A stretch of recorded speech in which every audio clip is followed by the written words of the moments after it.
we have worked our way through this peoplehood curriculum to the third unit. We started with understanding Jewish peoplehood. Then we talked about belonging to the Jewish people, navigating divisive communities, and what members of a people owe each other. We did those units. Now we're in peoplehood and centrality of place. So if you have your table of contents and you're looking at the sources, that is what we have done. We've done Judaism as an interpretive tradition, being and becoming, navigating divisive communities, what members of a people owe each other. Tonight we are on Unit 3, class number 1, the centrality of place.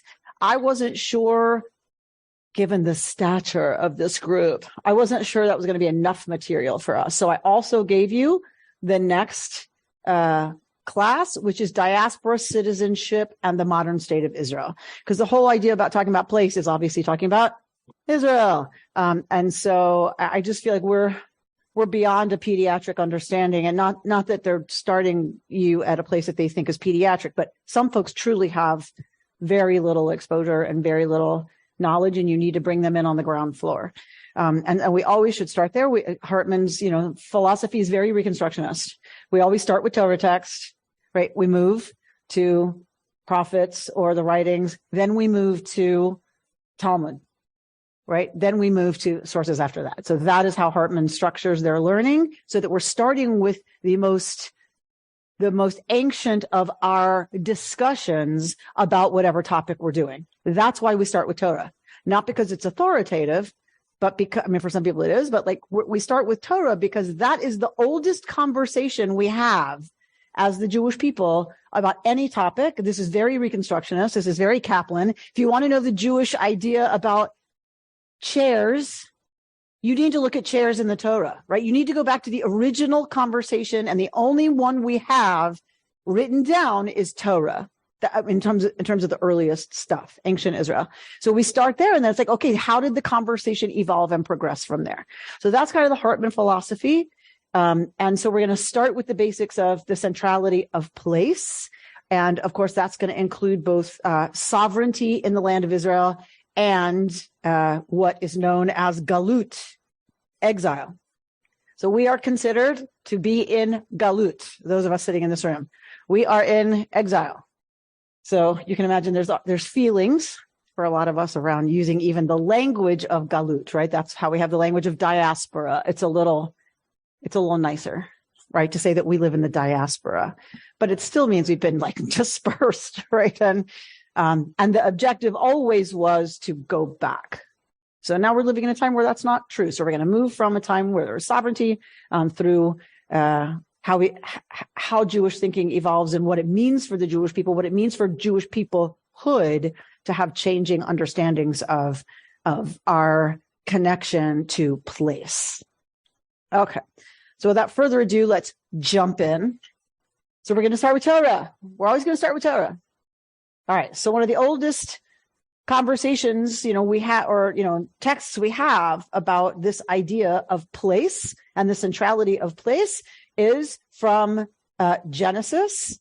So on your source sheet, you will look at Genesis 12, verses 1 through 7.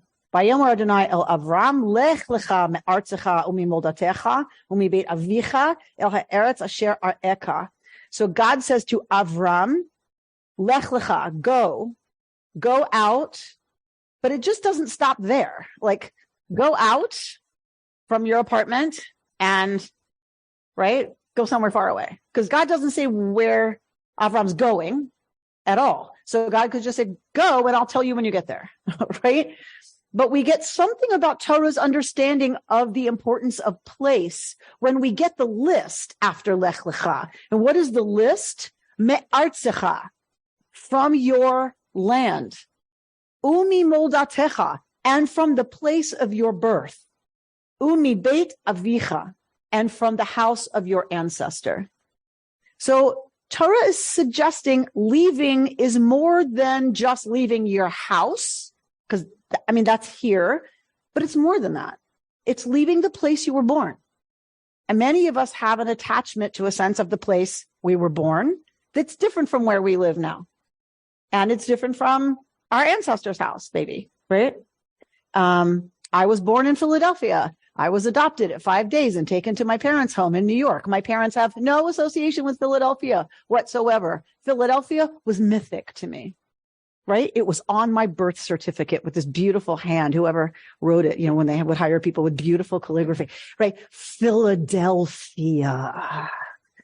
And that just had this incredible power for me that wasn't really explained by any kind of association of experience, right? It was about, that's where I was born. So we have your land, your country. So we got the house, the house of your ancestors, your family home, the place where you were born, and then me'artzecha, from your country, from your land. So what do we associate with land? Leave your land. What do we know people are leaving? What are you leaving if you leave your land? You could be leaving work. So any kind of sense of financial security around how to make a living. Let's say Avram has enough that he's not worried. He's got plenty of flocks and servants and gold and whatever. So let's say in this case, he's wealthy. He doesn't have to worry about that. He's a sheikh. Essentially, Avram's a sheikh. So he's got enough. So if it's not financial, and it could be financial in many cases, what else might it be? What are you leaving when you leave Artzecha, your land? You're leaving family, community, and in the ancient Near East, family/community meant safety. Safety. You were safe if you were with your clan, with your tribe, or the tribe that you had an alliance with if things were going good on a certain Thursday, right? Then you were safe. So you're leaving financial safety, maybe. You're leaving social safety. You're leaving connection, like sometimes backwards, because you're looking at the folks who have been there for a while. What else? Memories. You're leaving memories. You're going to some place where you have no memories associated with that place. That is a very different reality, right? To be living in. Very good. You're leaving culture. You're leaving language. You're leaving weather, right? I always wondered, how could people get off a boat? Sorry, Bubby. And land in Duluth, Minnesota and go, oh, let's stay here. Let's live here. Well, I'll tell you how that happened. They were Petersons and Andersons, and they were all people who came from exactly that weather pattern. So that was all very familiar to them, and it was very comforting to them. They had memories associated with that kind of, but you're leaving culture, language, weather, the geography, right, of a place. For me, it's often the foliage, right? There's a certain kind of something that happens for me when I see the trees of home. And home will always be Atlanta, Georgia, right? That the trees look right there. Trees don't look right anywhere else. They're lovely, but they don't look right. That's not how trees are supposed to, that's not how it looks. Right? All right. So all of those things that we associate with comfort, with familiarity, sometimes with actually like the safety that we talked about, whether it's financial, whether it's community, but if you can't even speak the language, right? What does that mean? So now you can't even communicate who you are, right? And what's happened for you and how are you going to get along and how are you going to do all that when you can't even understand the language? So it is massive what it means to leave already your home, your ancestral home, mimoldatecha, from the place you were born. And then we get artzecha, we get this idea of leaving your country, leaving your land, and all that's associated with that.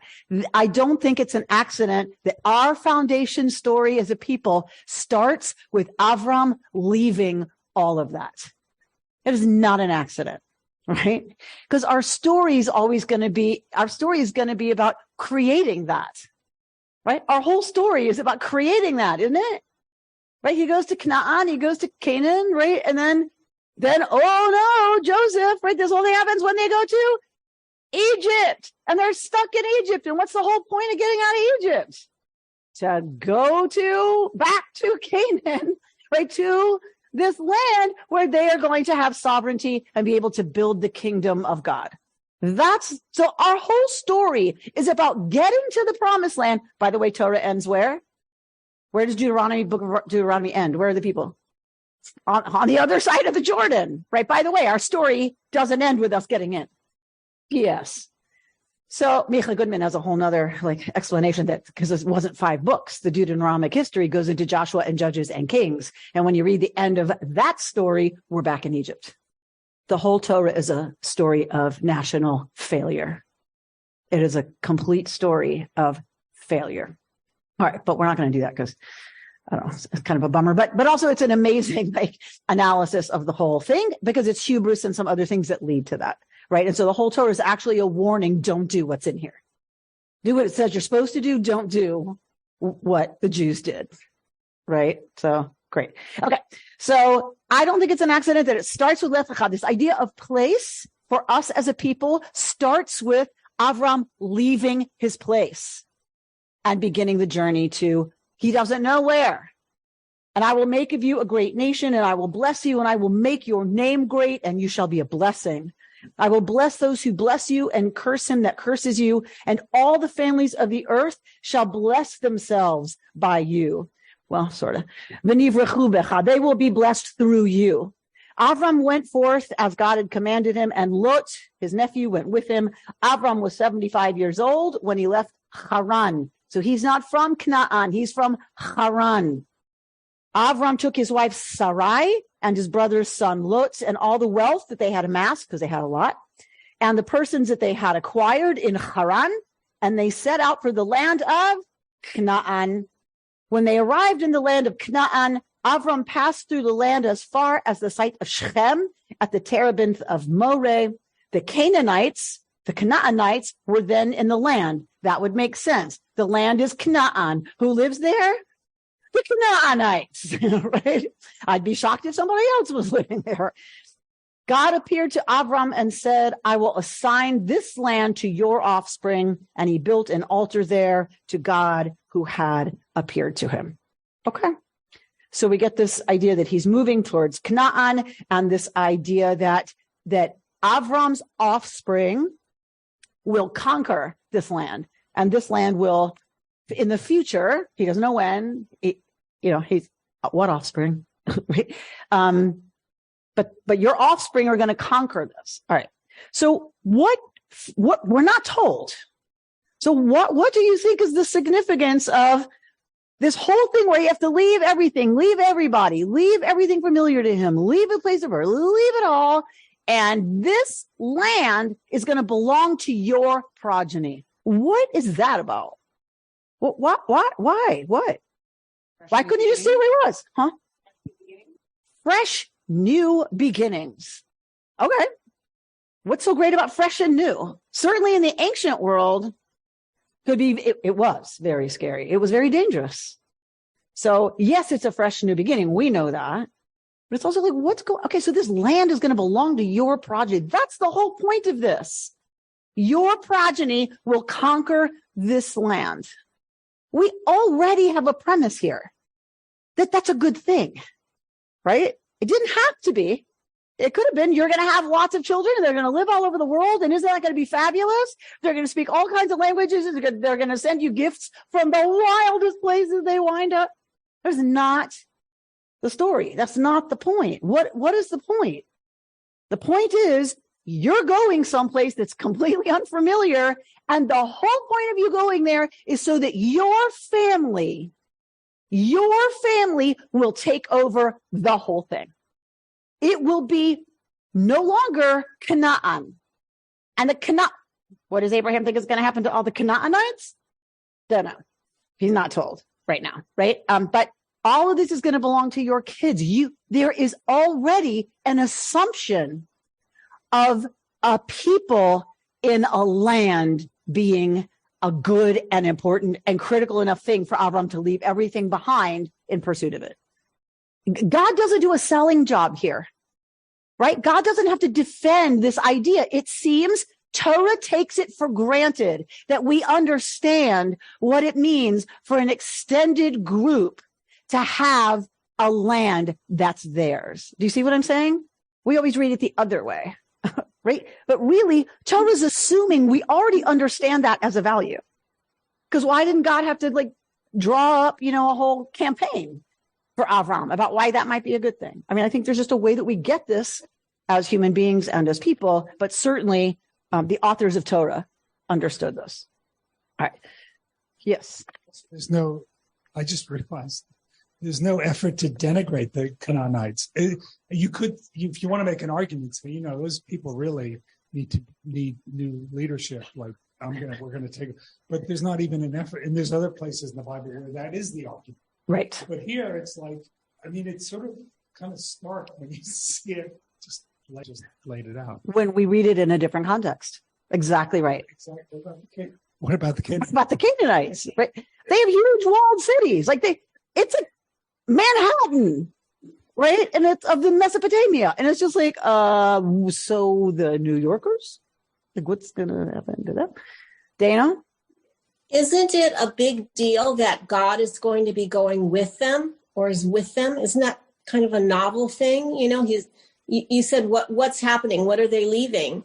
Well, some people leave their God, their idol. But this is kind of a special situation because God is telling him, and I will be with you and I will bless you, Right. Is that not significant? Some assurance by God, maybe to a concern that Avram and Sarai, certainly Sarai, if you've studied with me, the text about her and Rivka, that certainly for Sarai, but possibly for Avram too, that there's some concern that deities are local. So if we leave where we came from and where we were born and the language and all that stuff, we also leave the gods of this place. So it's possible that God understands that there might be a concern about that and is assuring Avram, right, that leaving doesn't mean leaving me. I can travel. I'm a God who travels. Okay. All right. So let's look at what happens. So there's this assumption. We know what happens. We know the whole story of, right, they eventually come into the land. All right. But then what happens? We also know what happens after the divided monarchy. After the united monarchy comes the fall of the north. And after the fall of the kingdom of Israel comes the destruction of Jerusalem, Judah, and the destruction in Judah of the first temple. So 586 BCE, we are talking the destruction and therefore the carrying off, which is what happened in the ancient world to prevent revolt. Whoever conquers would take local peoples and move them around. So people from Israel, from Judah, were exiled. It was a forced march. They were exiled out, and the ruler would bring in a whole new population. That's who the Samaritans were, by the way. The Samaritans were people who were placed there by the government to live there so that the Jews wouldn't revolt.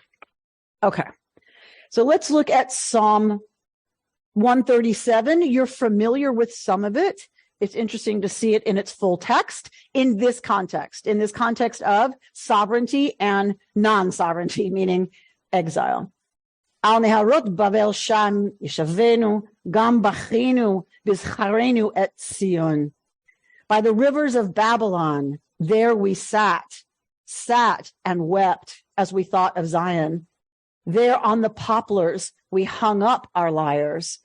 For our captors asked us there for songs, our tormentors for amusement. Sing us one of the songs of Zion. How can we sing a song of Yud-He Vav-He on alien soil? If I forget you, O Jerusalem, let my right hand forget. Let my tongue stick to my palate if I cease to think of you. If I do not keep Jerusalem in memory, even at my happiest hour. Zechor Adonai, Lifnei Edom, remember, O God, against the Edomites, the day of Jerusalem's fall, how they cried, strip her to her very foundations. So we're used to, by the waters of Babylon, we sat down and wept, but I always think of it as kind of they're in mourning. It's terrible. They've just lost a war, but it's worse than that, right? The captors are taunting them, saying, all right, you musicians, you're supposed to be so famous for, sing us a song of your homeland. Sing us one of your native songs. Okay. Well, what could be more torturous right then for people to sing songs in their native language, about their native land, about the history of that land, about their sacred mythology, about everything while they are in captivity. So there's another layer of intensity under we sat down and wept, because what? Like, you can just imagine like all the layers of torture that is happening for those people. So this is the first set of responses we have to the reality of exile, of no longer being able to be in the land, where it's your language, your history, your stories, your memories, right, of associated with that place. And so then we're going to look at the preaching of the prophet Ezekiel. And does anybody want to say anything about the Psalm? Okay. We're going to look at Ezekiel, and he's preaching in the wake of the destruction of the temple in Jerusalem.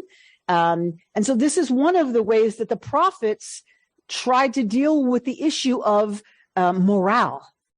Like, what do you do in those early years of displacement, complete displacement as a people?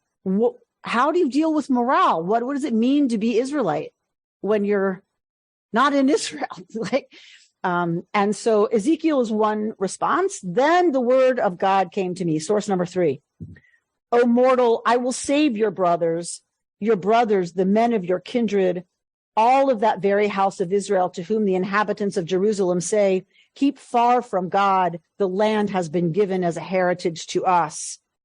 Say then, thus says the Lord God, I have indeed removed them far among the nations and have scattered them among the countries, and I've become to them a diminished sanctity in the countries whither they have gone. Yet say, thus says the Lord God, I will gather you from the peoples and assemble you out of the countries where you have been scattered, and I will give you the land of Israel. And they shall return there and do away with all its detestable things and all its abominations. I will give them one heart and put a new spirit in them. I will remove the heart of stone from their bodies and give them a heart of flesh, that they may follow my laws and faithfully observe my rules. Then they shall be my people, and I will be their God. But as for them whose heart is set upon their detestable things and their abominations, I will repay them for their conduct, declares the Lord God. So Ezekiel's doing a couple of things here. Anybody what do you see Ezekiel doing? Mm-hmm. Yes. But he's dealing with the trauma of the destruction of the first temple. So what's he doing here? All right, look at verse 15. Keep far from the Lord, the land has been given as a heritage to us. What is he doing here? I will save your brothers, the men of your kindred, all of that very house of Israel, to whom the inhabitants of Jerusalem say, don't worry about God and what the heck God wants. We've been promised this land. This is our land. What are you worried about? This is what Michael Goodman preaches, is the downfall of Judah, of Israel and Judah, is this Josiah going to war against Pharaoh in a much later story. And that's when they are finally, the last remnants are removed to Egypt. And so it's this early, like this. So what is Ezekiel saying? Couple things. Yeah. I mean, he's basically saying it's conditional. Like if you can get kicked out. That's right. So it's conditional. Your right to the land is conditional. Y'all forgot that. So Ezekiel's also saying, this is your fault. You asked for it, you got it, right? I'm on time delay because it's in the evening. But I think I understand now what you said at the very beginning about Abraham. The point is that we're going to do this together. It's not like I think that the first thing that we read about God's promise, it's almost like a project. We're going to do this thing together. That's what's important there. And if you're in a partnership with someone, well, there's rules, right? You can't just, if someone does all the work for you, it's not a partnership. It's just a trust fund or something, whatever. It's a different situation. And so so with Abraham, the conditional is already there. And now with Ezekiel, we're seeing, hey, you're not my partner anymore. Where'd you go? Yeah. Where'd you go? Keep far from God. I mean, the language could not be more clear, right? Like, forget God. Forget that relationship. Doesn't matter. That relationship is not what's going to determine your future. Well, of course, a good prophet is going to say, nah, right? So it was conditional. You forgot, you dropped, you listened to the people who were pushing you to drop your end of this relationship. This is a joint project. And I have indeed removed them far among the nations and have scattered them among the countries. I did that, says the God of Israel. I scattered them. And now I've become a mikdash me'at. And that's not a good thing. I know we use it in our tradition, talking about the rabbis calling each of us a mikdash me'at. This synagogue is a mikdash me'at, right? A small sanctuary, So, but it's not, this is derogatory. I've become diminished in their experience since all they can do is go to a little shtibel down the street because they're living under other rulers. They're not living in the land of Israel at the glorious temple, right? And celebrating the huge pilgrimage festival and all of those other things. But of course, the prophet Ezekiel, your morale is not going to be great if you leave them there. So like so many of our prophets, and then the things that the rabbis take from the prophets and from Torah and from other places and the Psalms, and what do they put in? They put in, but I will bring you back.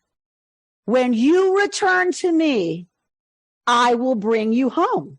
I will bring you back. Then you can follow my laws and faithfully observe my rules, but only really in the land of Israel.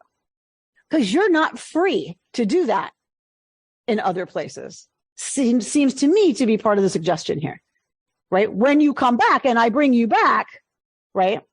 And they get a new spirit and their heart that's stone becomes a heart of flesh, then they can follow God's rules and laws, and they will be taken back.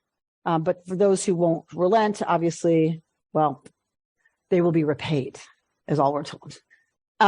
So with Ezekiel, we also get the first glimmerings of what it is for people to settle outside the land of Israel. We just had captives on the way, but now we're getting a look at people who are settling outside the land of Israel. And of course, historically, that continues. And we can assume it's a huge change in what they were able to do as a community. And we're going to talk a little bit about what that change might be. All right. So now we're going to look at a piece of Talmud from the Babylonian Talmud. The important thing for you to know about this text is that there was a glorious synagogue in Alexandria.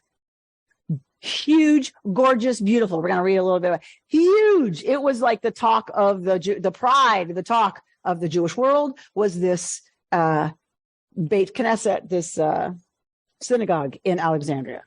It was taught. Rabbi Yehuda said, whoever did not see the double colonnade of Alexandria in Egypt did not see the glory of Israel. So this is talking about the double colonnade of the synagogue in Alexandria. They said it was like a giant basilica, stoa within a stoa. There were times when there were 600,000 people. Where did they get that number from? Any ideas? From the ones who left Egypt? Exactly. This is not an accidental number, right? Just like the number who left Egypt. Where's Alexandria? In Egypt, right? The irony is not lost on them here. I don't know if it's irony, but this is tongue in cheek. I don't know. Is it seriously critical? I don't know. Is it the new 600,000? Is this the new Israel? I don't know. Depends how you read it. Right? And folks who love Talmud love to read it all of those different ways.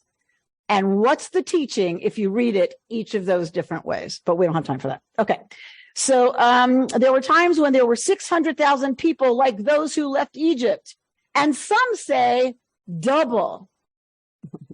Right? And there were 71 gilt shares corresponding to the 71 members of the great Sanhedrin, each of them worth no less than 210,000 gold talents. And there was a wood bema in the middle, and the cantor of the gathering standing upon it with kerchiefs in his hands. And when it reached the time to answer Amen, he would wave his kerchief. Can you see Chaim standing there like waving a handkerchief whenever it's time for you to say Amen? And the whole nation would answer, 600,000 or double would all answer at the same time, Amen. And they would not sit mixed. And this does not mean gender, by the way. What does it mean? But goldsmiths by themselves and silversmiths by themselves and glass blowers by themselves. And when a pauper would enter, he would recognize his fellow skilled men and head there. And from there, his sustenance and that of his household would come.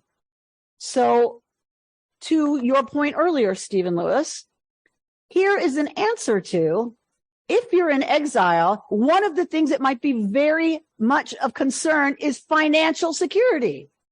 Well, you get sovereignty, you get war, you get exile, then you get the great flash forward, you get the great Synagogue of Alexandria, where they sat by profession, so that anyone coming to this town who doesn't know anybody, all they have to do is find their section, and they will have a job. They will be taken care of because what? Why? I don't know you. Why would you go sit with a bunch of people you don't know? Why would I help you? You got to help me. What's happening? The Talmud is documenting what's happening with life in exile. It is no longer about the people's relationship to God and land. It is now about people's attachment to one another as part of the Jewish people. This is the experience of exile. This is how we begin to cope and change and evolve outside of the land of Israel, which is we start to be folk who are concerned with each other because we are part of the same people. The person who comes into the goldsmith section could have been from Iran. If you're Israelite, anyone who's not from Israel is non-Israelite. You're not part of the people unless you marry in. You can marry in, but you're still Midianite. You know what I mean? You're still Edomite, but you can marry in. But you're not Israelite. So you're not really one of the people, right? Do you see what I'm saying? And now it shifts to the important thing being, you are one of our people. And therefore we have an allegiance, an alliance, a concern, a relationship to overarching values like taking care of one another, loyalty, and all those things we saw when we talked about what does it mean to belong to a people. This is where it begins, is in exile, because the reality, the fundamental reality of Jewish identity changes from a relationship to nation and land to a relationship about peoplehood. They have lost sovereignty. They've lost the temple. They have no cultic system. They have no priests. They have nothing to organize them according to what they have known. Now it becomes, we are members of a people. And that has implications.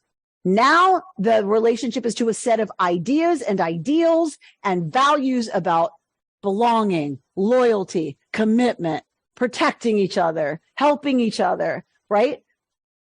That's a new kind of identity from being a nation in a sovereign situation in a land. Where's God in this?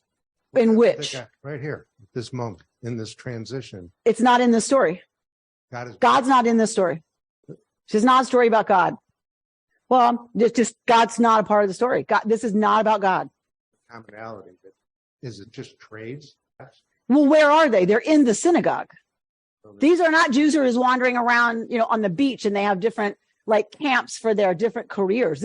They're in the shul. They're in this glorious, huge synagogue. So presumably they're about participating in Jewish religion, which is no longer a priest, sacrifice, right? All that stuff. It's something else. It's the Beit Knesset. It's the house of assembly. It's a house of gathering together. What's the time difference from the time that Abram left his homeland to different shuls? And well, it depends when you want to place the Abraham narratives. So if you want to place them 2000 BCE, we're talking about 6th century BCE. So you do that math. Why is there so much emphasis on riches and money? Okay. So let's look at Abaye. Abaye said, and Alexander the Macedonian killed all of them. Why? They were punished for violating the verse, you should not continue to return to Egypt, and yet they returned. So why did I say that's to your point? What is Abaye likely saying? You got too focused on the money. Right? What was Egypt criticized for? When we look at all those texts that talk about Egypt being like so decadent, it's all about a culture of death and gold and buildings and monuments and money and comfort and wealth and disparity of wealth. If this synagogue had how many, 71, whatever it is, chairs made out of gold and right, and it can hold 600,000 people, that's a pretty wealthy community, right? And Abaye is saying, yeah, well, guess what? The Macedonian killed them all because they went back to Egypt, and we've been told, don't go back to Egypt. I think it's more than don't go back to Egypt. I think it's they returned to exactly the things that God rescued them from, not oppression and slavery, but I mean, that land. And there's a reason they're told not to go back there, because you shouldn't be like the ways of Egypt. You have the opportunity to build this glorious land. Okay, well, that got taken away from them. So what I say to Abaye is, well, what did you want them to do? Starve? But I think his criticism, is who needs a synagogue for 600,000 people with gold chairs, right? And that it's so big, the cantor has to wave a napkin around to signal it's time to say amen. That means that people can't even hear the prayers. It's assuming they don't have prayer books, right? There's no printing press yet. So they don't have prayer books. So you think you're bored with a prayer book? Imagine. You don't even have a prayer book and you can't hear the prayers, right? That's just decadence and opulence, I think Abaye is saying to exactly your point, Faye. Yes. I was just going to say that maybe it's because if they do have the prayer books and they can't read, so then that's why they're waving the handkerchief too. So okay. So possibly they have. Well, presumably if you have a prayer book, you would be able to read. They were very expensive. It had to be handwritten. Think about it. There's no printing press. So to have a book with all of the prayers written out would have been extravagant. So if you didn't read, but that's the other reason the rabbis crafted things were so that when I say Ve'imaru, y'all say Amen, right? So because you weren't supposed to have a prayer book. That was the whole point. Because if you couldn't read or couldn't afford one, there was supposed to be no embarrassment to you or any limitation for you participating in the service. I think, but like you can imagine, they can't even hear the prayer leader saying Ve'imru. So the cantor, if someone says Ve'imru and the cantor goes, we should try it. Excellent. David. Sorry. No, I had, there was another class I took here with Rabbi about the meanings of the prayers, the prayers that the rabbis crafted post Second Temple. Uh-huh. And it suddenly clicked for me that it's kind of like you've been kicked out by your spouse, right? And now you've got to act really remorseful to get let back into the house. And now I'm thinking back about those classes and the nature of the prayers and the flattery mixed with the remorse. And it seems like they're kind of designed to, can I move back in with you guys? Like, I'm really sorry. And I'm starting to see the prayers that we're so familiar with in different light. Thank God, that's job security. So that the point is that because what you're seeing it through the lens of is, what are they sorry? What is all the sorry, about, right? And it's about, I want to come home. The guilt. But I want to come home.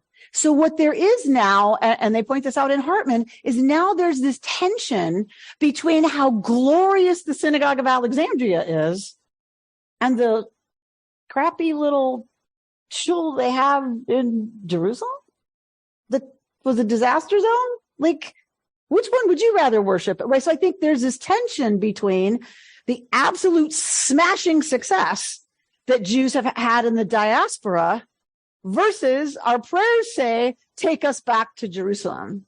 We want to come home. We want to be home. And then we're sitting in this room. They didn't have the opportunity to go there and have sovereignty. They were living under whatever the empire was that had conquered Israel, whether it's the Romans or the Greeks or the Seleucids or the, whoever, right? That's who they would have had to go live under. So a lot of Jews chose not to do that. They were doing pretty well where they were. Thank you very much.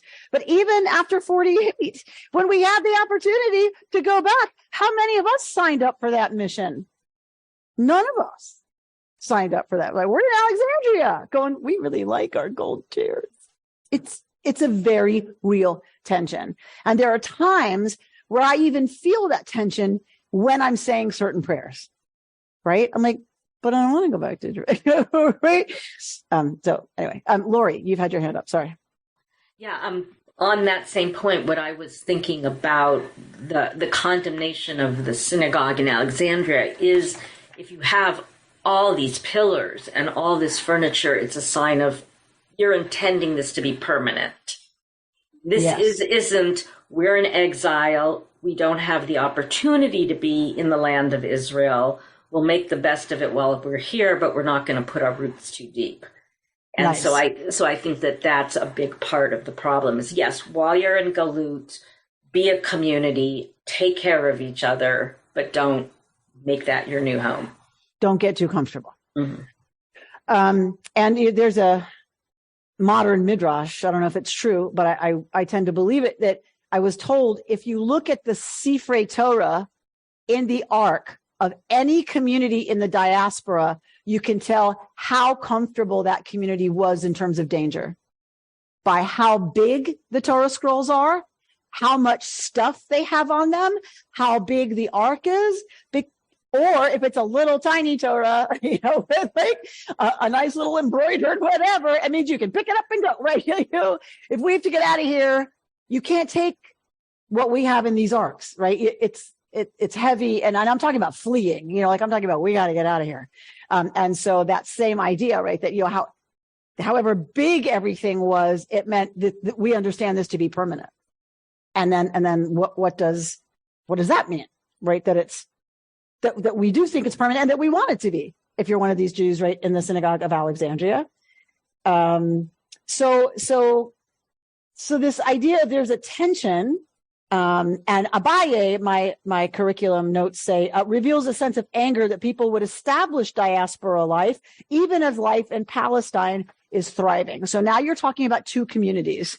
This begins to be the rise of two communities, a community in Palestine that's doing pretty well, and Jews who don't want to go back there to contribute to that.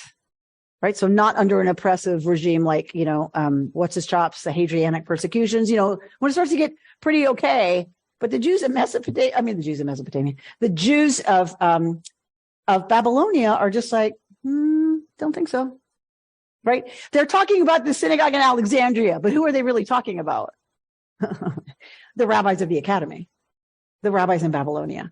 They don't want to give it up and go back and build the second commonwealth in the land of Israel.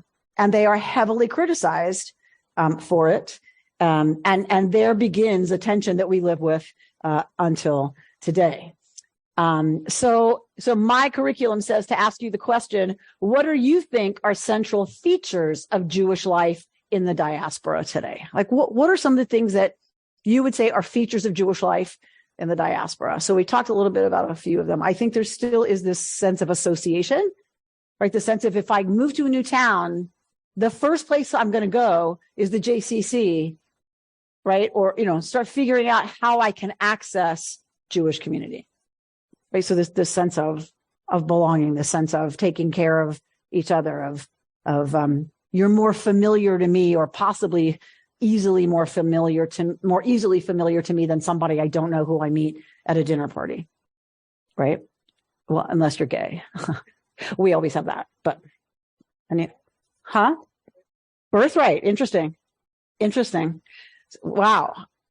That is a generational response. That is fascinating. So Kehillat says birthright, right? So for her, it's like diaspora Jews. One of the things that means is you are given the opportunity by the Jewish community, Davka, to go there, right? That the diaspora Jewish community will make it possible for you as a member of the Jewish people to go with other Jews back there, to come home afterwards, of course, let's be very clear. But but to form an attachment with the Jews, the people of the land of Israel. Very interesting. Remind me that I want to write that down.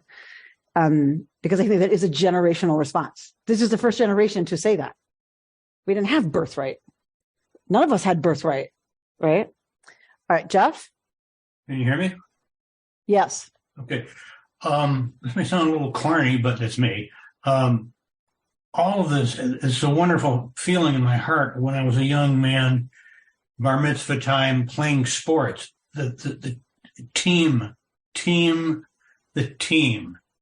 That's what we're building here and what they were building, and new rules. Feel like starting the soccer league or the hockey league or a football league, starting to build all these ways of working together with people you may never even have met, that you want to trust now and you want to work together with them for these goals. I think that is also a generational response. Yeah. Why do I say that? Do we have Jewish soccer leagues now? For the most part? No.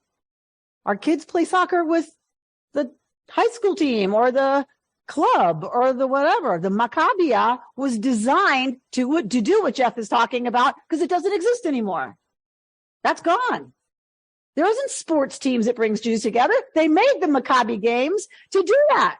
That's what I meant. Because it's gone, right? You had to form Jewish leagues because you weren't allowed to play in the other ones. Right. Or you got beat up or whatever. And, my father told stories all the time about getting beaten up on the way to school, right? And on the way home. And so now we've created birthrights and Maccabi games, Maccabiah, in order to have these responses that have, it's very interesting. Yeah. All right. So the other thing I'm supposed to ask y'all is, I can't read it, it's a glossy paper. What are the differences that you see between the focus of Jewish life in the diaspora and Jewish life in Israel? This gets pointed out to me a lot by Israelis. Difference between Jewish life here and Jewish life in the land of Israel. We're talking outside the Haredi community, obviously, because the Haredi community is the same either place in some ways. You don't have to worry about literal survival here in the diaspora the way you do in Israel. Literal, did you say literal or liberal? Literal. Okay. Literal. An important distinction. Literal survival, as in, So we tend to talk about it as existential survival. Like existentially, Israelis are worried about survival as Jews in a way that we don't have to think about. Not that there's not anti-Semitism. I know there is. I'm going to get an email.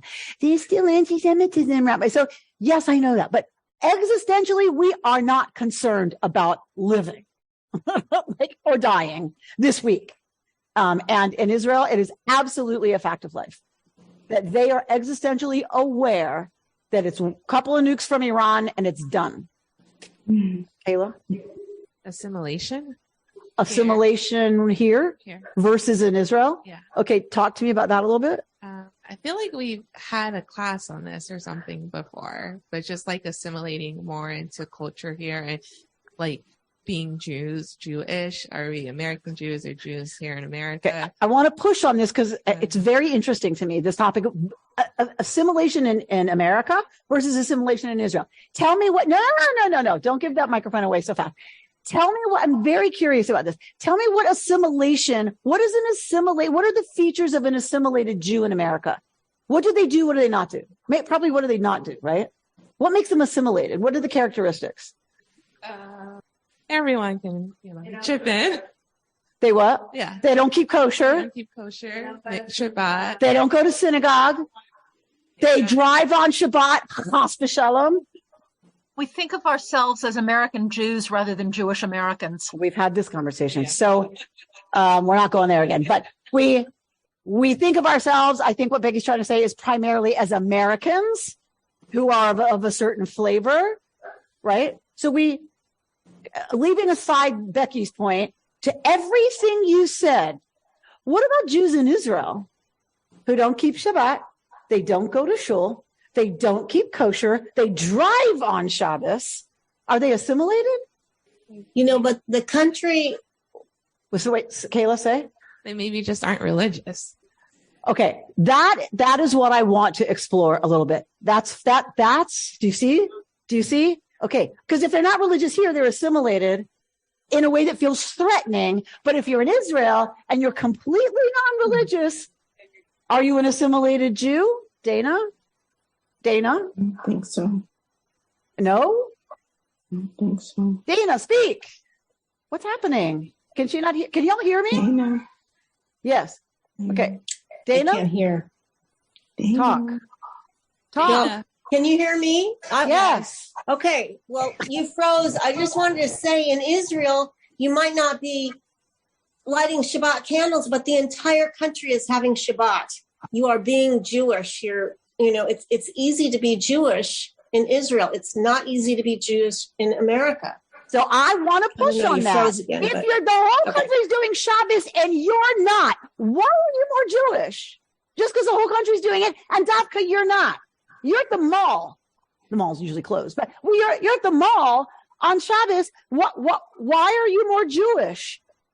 You're making a conscious effort in a country that's giving you Shabbat to say, no, thank you. Do you see what I'm saying? It's a fascinating conversation. The only reason I care about it or I'm curious is because I get this conversation with Israelis all the time. And I'm not sure I accept it anymore. I'm not sure I buy it. You are just as assimilated as I am. You're just assimilated into a different nationalism, into a different, broader, consumerist, individualist, materialistic culture. It just speaks Hebrew. Now, you could argue, okay, well, that's it, Rabbi. There's the key. They're speaking in Hebrew. They're defying Shabbos in Hebrew. They're shopping on Shabbos in Hebrew. And I might give you some ground there, right? That they're still speaking the language of the Jewish people. But I get more than a little. I get very annoyed when Israelis want to talk to me about America will be the death of the Jewish people. Judaism will die. It's only in Israel where Judaism can flourish. I'm like, what Judaism? You don't do Judaism. You do Israeli nationalism. You are not doing Judaism. You are doing Jewish nationalism. So just saying. We'll see what happens. It could be a very interesting 3 weeks. Stephen. So what do you define as the bar of assimilation? Meaning, okay, well, I won't keep kosher and I won't drive. So those are two things that are giving away. Does that make me less assimilated or more assimilated? Where's the line? Who knows? That's the argument, I think. And that's where people that's where some of the tension happens for those of us who care about this conversation. That's where the tension happens. Who are you calling assimilated? Right? What does it take? Does it mean I sent my kids to after school religious school? So they hated it as much as I did? Good. I'm Jewish. Like that, check that box, right? Is it that I can read the Aleph Bet, right? And I sit through boring services that I hate just like you do, like once a year? Like where's the bar? It's a really good question, David. I hate to throw your own words back at you, but go ahead. In a previous class, you said you actually don't get to quit. You don't get to assimilate as a Jew. You can't say I'm out. Deal me out. Basically, you're still a Jew no matter what you do. You can't get out. You can't assimilate. I mean, you can try, but no. But okay, I can answer my own words. Okay. Yay! I like it when I can answer myself because sometimes I scare myself. So, the answer is it's Jews accusing other Jews of being assimilated, not someone who comes to me and says, "Rabbi, I don't have to be Jewish just because you say I'm of the Jewish people. I'm not Jewish." And I'm like, yes, you are. You don't have to ever come home, but you're still Jewish. Well, then I can find a Jew that will consider another Jew not religious enough give me any Jew and I'll find another one who looks down on that one. Correct. So this is part of the problem, is that we turn on each other and we use words like assimilated as a derogatory and as a way to put down other people's doing Jewish, whatever that looks like for them. But if you take someone like Chabad, they don't care. God bless them. I got to give that to them. They don't care how assimilated you are. Wherever we put that bar, Stephen, wherever we put that bar, Chabad doesn't care. You are redeemable. And I have to try, because you can't leave. You're still a Jew. So I need to try to get you back. It's non-Haredi Jews who look at other Jews and start talking about who's assimilated and how much and the danger of that and all the geschraying, right? It's from Jews. But if you're saying it's redeemable, that means you have fallen. It's all negative. It's all negative. Yes, for Chabad, you have way fallen. Well, of course, like you have way fallen, Stephen. But they have hope. And for them, it is existential. To Faye's point, they're not worried about existential survival today or this week in a bus bombing. Their existential concern is the survival of the Jewish people. And they believe non-practice will lead to the extinction of the Jewish people. And if the Jewish people don't do what they're supposed to, who can't come? Mashiach. We are actually killing the possibility of Mashiach coming by not lighting Shabbos candles, right? So for them, it's an existential issue. So they're willing to invest whatever it takes to get you back. They don't care so much about us, but except for reproduction. But Lori? Yeah. I kind of think that the whole concept of assimilation is of a prior generation and is really outmoded at this point. That there was a time where Jews couldn't blend in no matter what they do. They weren't allowed to blend in. They couldn't blend in. Then you get this period like in America where if you chose, you could blend in. Your Jewishness could disappear and you could just be out in public. And so I think that was the whole concept. Are you going to make that choice to blend in? I think that we've gotten past that conceptually to now.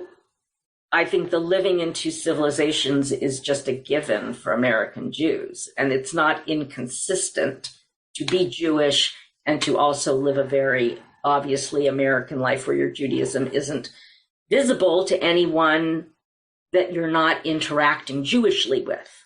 So two things. Yeah. One is that's why there's a distinction between diaspora and Israel. That's why we said that, because I think you're right. But I also think for them, it's a very big issue that we have the opportunity to walk in two civilizations, one of which is not Jewish. Mm-hmm. And it is an existential threat in their minds to Jewish continuity and Jewish survival. Right. The religious agree with them here and there. And many of us American Jews, don't tell anybody, feel like we're moving deck chairs on the Titanic. There are many times we feel walking in two civilizations is not really happening. We're walking in one civilization and dipping our toe in the other a couple of times a year. Mm-hmm. And I'm not here to be critical of that. I'm here to say it keeps many of us up at night. Are we doing enough walking in both civilizations? Which is why I wanted to do this class, which is why I want to be having these conversations and not just about the topic du jour, whatever the issue is that's going on, which are important things to discuss. Also, don't get me wrong, but I want to share this conversation with other people who might care, because otherwise it's rabbis talking, in an echo chamber, and we're very concerned. So I think you're right that it's normative for American Jews. Assimilation is taken for granted, and thank God. I mean, I will say, as a woman, as a lesbian, as a whatever, as a woman rabbi, thank God. On the other hand, a lot of us worry. And are we on the Jewish Titanic? Sammy, I saw you had your hand up and then you put it down, and I'm glad you put it back up because I was going to call you out. So talk to me, my friend. Thank you. I think that Judaism faces an existential crisis in Israel, just as it does in the United States. Go get him, Tiger. And, a great percentage of young Israelis are now leaving Israel in order to get married. Yeah. For instance, they don't have as many options of ways to practice Judaism as Jews in America or elsewhere in the diaspora have. And that's creating, I think, as much of a crisis of Judaism as we have here in America. Nice. So I think that's absolutely true. I think that's absolutely true, which is why I pushed back on why, if you're in Israel driving on Shabbos and shopping on whatever, how are you not assimilated, right? Why is that less dangerous? Why is that less threatening to the people who want to say Judaism is endangered in America? Do you know what I mean? I think you're exactly right. I think there's a brain drain in Israel. There's a whole lot going on that are driving people, away from Judaism, away from, from an Israeli identity. And I think there's a major crisis there. We see it all the time on the news right now, the clash and the polarization, right, that's happening in Israel. And you're right. It's at a flaring point. It's at a crisis point. I 100% agree. I wanted to lift up something you just said about walking in two civilizations. Mm-hmm. So you want to say a little more about that? Because you said dipping your toe. So let's focus on this. I don't know that I have much more to say. What do you want? What do you mean by focus on it? What would you like to hear more about? Well, I think, how does that manifest from your vantage point? Well, I think what I'm concerned about is that we say we're walking in two civilizations, and yet we're a 900 family congregation. How many people are dipping their toes in here more than a couple of times a year? And I don't mean to sound judgy. I want to be very clear. I am not saying this in a pejorative way. I'm saying this in a deeply concerned and caring way of what are we doing as an American. This is Yehuda Kurtzer's point too. He's president of Hartman North America. And he is a staunch American liberal Jew. And he says, what is the American Jewish legacy to the Jewish people? What are we doing that generations from now are going to look back on and say, wow, that generation contributed X, Y, and Zeta to the Jewish people, and thank God for them? I think the answer is partially that there is 800 families, that it isn't defined by religious criteria, and that within that tent, everybody that chose to be a member reaffirmed their being part of the Jewish.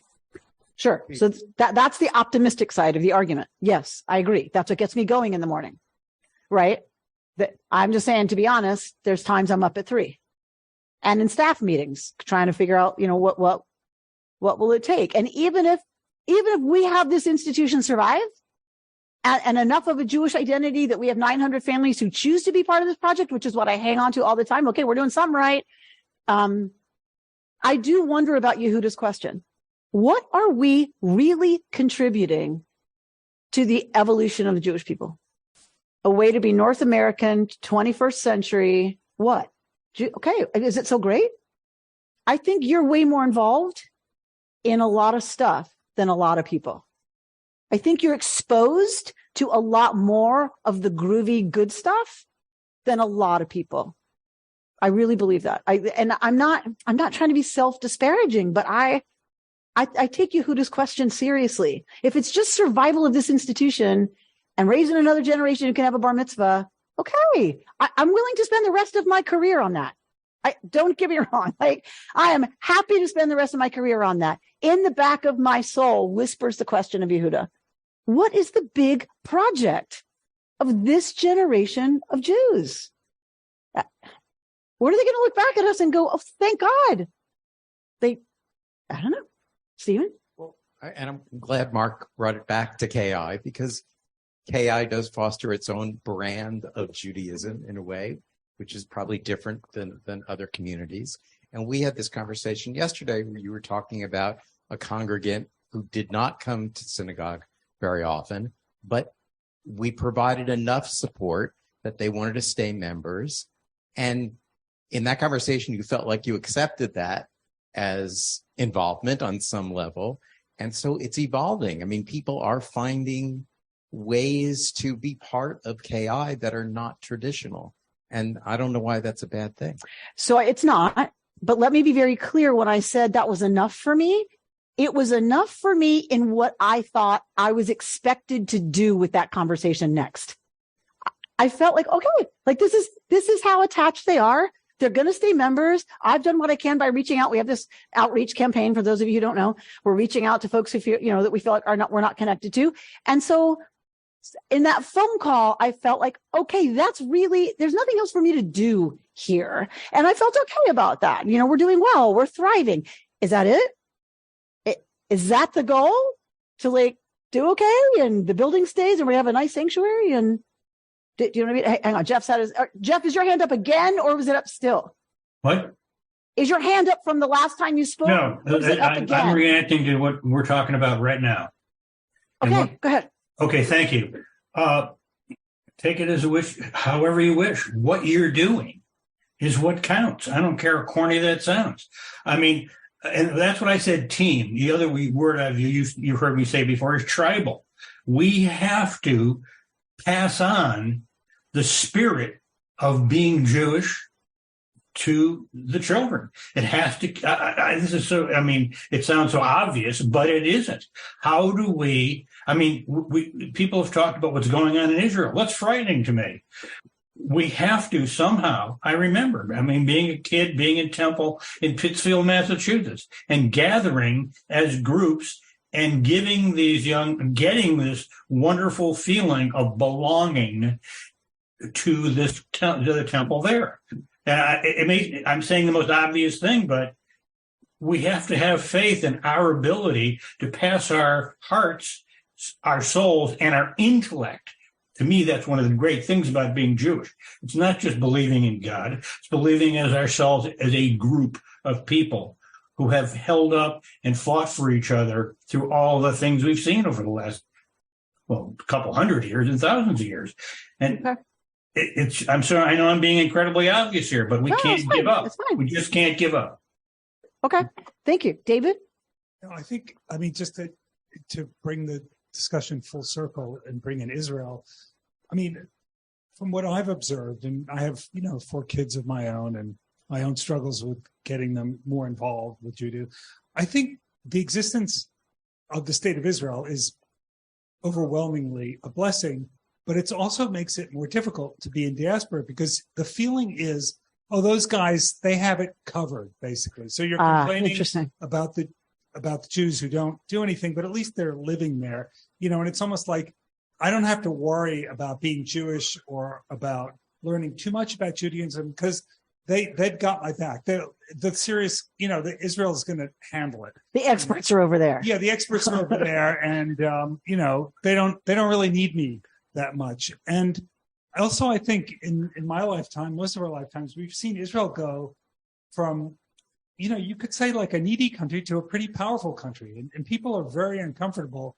They love the sort of victim Israel. That was yeah. But as soon as it started to Jews with guns, not so much. Yeah, not so much. Yeah, the power really. So now one of the things of being in the diaspora is you find yourself, it's more difficult to defend Israel now than it's ever been, especially with the current government. It's like, what am I supposed to say? Like, I don't even want to get in the arguments anymore. Right. Because it's not helpful. It's not helpful. But I do think the sort of malaise that you're describing, I mean, as much as I'd like to come and say that you're doing everything great and there's nothing to worry about, I sort of agree with your own malaise that there's a feeling among American Jews, especially, that Israel, they'll handle all that stuff. We'll sort of, we'll do our thing here and we'll go to birthright and we'll do that, but we don't feel a tremendous burden of responsibility collectively. I don't think so. I would agree. Victoria? I can't speak for much other than since converting, but even before I was in generative conversation, and that's what I'm going to speak right now, briefly, very short. When I think about the legacy of Israel, even 30 years ago, there were people on the planet who said, my God, what an opportunity. If Israel can make peace in the area with the Palestinians, with all of those Arabs, there's no excuse on the planet that we couldn't have peace. So I keep looking for, they're looking for a stand for righteousness and for peace and well-being and health for everybody on the planet. And I think it's a unique opportunity that's just been forgotten. And I think that's who we are when I think about a legacy that I want to pass on. And no, I'm an American. Doesn't matter what my nationality is. When I be Jewish, I see that that's what I want brought forth on the whole planet. I'm a global citizen. So are each one of us. And if anybody, a group that has been in diaspora for how many years? Thousands. We ought to know that we're global, that we live, we fit in, we have experienced the fitting in, the not fitting in, the being persecuted, the not, all over the globe. We know all of our family of human beings without nationalism. So I just want to toss that little thing in here. A nugget out there, that we could talk about for 6 hours. Thank you for that, Victoria. So lots going on there, lots to unpack there. Yeah, right. Sure. If Israel could figure it out, then the rest of the world could be at peace too. Well, guess what?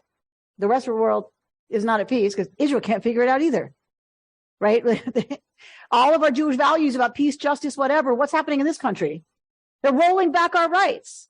So it's not going so well for the cause of peace, justice, and whatever. It's not going so well. But there is something about not being the victim, Rabbi. There's something about not being the victim in all of those conversations. In anything you want to unpack, there's some healing to be done. There's bringing up the past so we can look at it. There's and maybe lots that's of one of our roles. For sure. The PTSD of our history, there's so much healing to be done. And it's like, what do we do with that healing? So that's the business of places like KI. That's our job, right? And the places like Hartman and places like IJS and places where it's like, so what is this project about? Like, what is it about, American Judaism 2023 that's going to make the world a better place? What do we contribute? Right. That's a question I would like us to just as a globe, as a community, to sit with a little more. You know what I mean? Like, what are we about? What are we contributing to the next generations? And I don't mean just our grandchildren. I mean, down the road when we look at, thinkers before us, and their innovations. And that's not just innovative. I don't mean just like, we have to have some brand new idea, but I mean, what is it that moves something from being, okay, so we're here, we're hanging on, to we are a robust effort towards fill in the blank. It needs to be making the world a better place, or I don't think anything has a right, there's no point for anything if it's not about making the world a better place. So that needs to be the end sentence. But, what comes before the semicolon, of that sentence, I think that's the grand stuff about KI and the grand stuff about the American Progressive Jewish Project that I care a lot about and wanted to have a conversation with you all about. So I just want to say again how deeply grateful I am that you all take time out of your evening and out of your week. I know because one of the issues is how busy and how technology is just challenging all of our abilities to just hang on by our fingernails to our own schedules, and what we're supposed to be doing or preparing or emailing or, preparing next. And so I just want to say thank you so much for your time and attention. This gives me hope. It fuels me. Thank you for being my counselors and for listening to me so that I can go home and maybe sleep a little tonight. And look at your list for what you're interested in talking about. We'll continue a little bit of this conversation. I didn't think it would take the whole time, but look at that. And so we will continue some of this conversation next time. You have your sources, and we will make some decisions about where folks want to go. Thank you all for your attention.